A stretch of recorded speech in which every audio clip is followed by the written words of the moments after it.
भारत की अर्थव्यवस्था ने एक महत्वपूर्ण मील का पत्थर पार कर लिया है जब देश की विदेशी मुद्रा भंडार सबसे उच्चतम स्तर पर पहुंच गई है। इस शानदार उपलब्धि के पीछे कई कारक हैं जो देश की आर्थिक स्थिति में सुधार को दर्शाते हैं।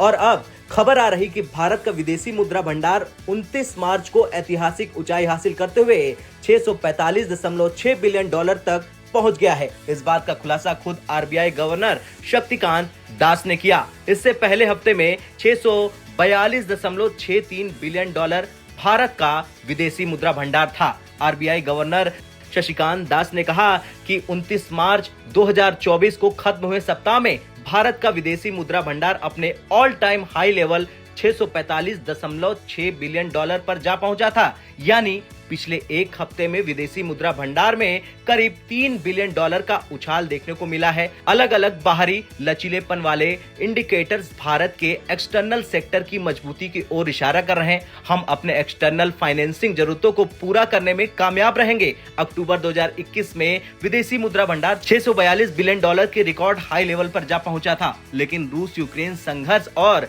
डॉलर के भारत से आउटफ्लो को चलते इसमें गिरावट देखने को मिली थी। तब विदेशी मुद्रा भंडार में गिरावट को लेकर चिंता जाहिर की गई थी कि आरबीआई क्या कर रहा। तब हमने कहा था कि हमारे एसेट्स के वैल्यूएशन में बदलाव और घरेलू करेंसी को मजबूती देने के लिए दखल देने के चलते फॉरेक्स रिजर्व में तब गिरावट आई थी। तब हमने ये भी कहा था कि हम बेहतर तरीके से इसका इस्तेमाल कर रहे हैं।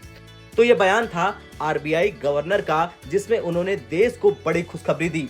देश के विदेशी मुद्रा भंडार में इजाफे से भारतीय रुपए को भी बल मिला है। भारतीय रुपए के लिए भी ये अच्छी खबर है। आरबीआई देश के विदेशी मुद्रा भंडार का उपयोग रुपए के अस्थिर होने पर उसे स्थिर करने के लिए करता है। चलिए अब जान लेते हैं कि इसके पीछे की असली वजह क्या है। दरअसल भारत के अंदर रिकॉर्ड एफडीआई का आना। इस साल भले ही दुनिया में तमाम कॉन्फ्लिक्ट हुए, तमाम विवाद हुए, लेकिन उसके बाद भी भारत ने सबसे ज्यादा इन्वेस्टमेंट यानी highest ever for direct investment आया है। यही वजह है कि भारत का खजाना बम बम हो गया। इतना ही नहीं, भारत की कंपनियों ने अकेले इतना दम दिखाया जिसने काफी ज्यादा विदेशी कंपनियों को अट्रैक्ट किया। और देश के अंदर हजारों कंपनियां हैं, उन सभी कंपनियों ने भी विदेशी निवेश भर भर कर इकट्ठा किया है। अब जो आंकड़े सामने आ रहे हैं उससे ये बात साफ है कि भारत ने इकोनॉमी के मामले में बहुत अच्छा प्रदर्शन किया है। खैर, किसी भी अर्थव्यवस्था के लिए फॉरेक्स रिजर्व का मजबूत रहना जरूरी होता है। इससे इकोनॉमी किसी भी विदेशी झटके से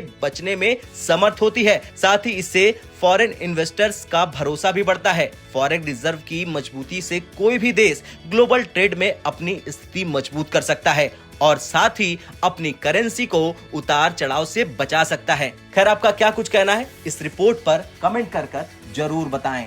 ब्यूरो रिपोर्ट, भारत तक।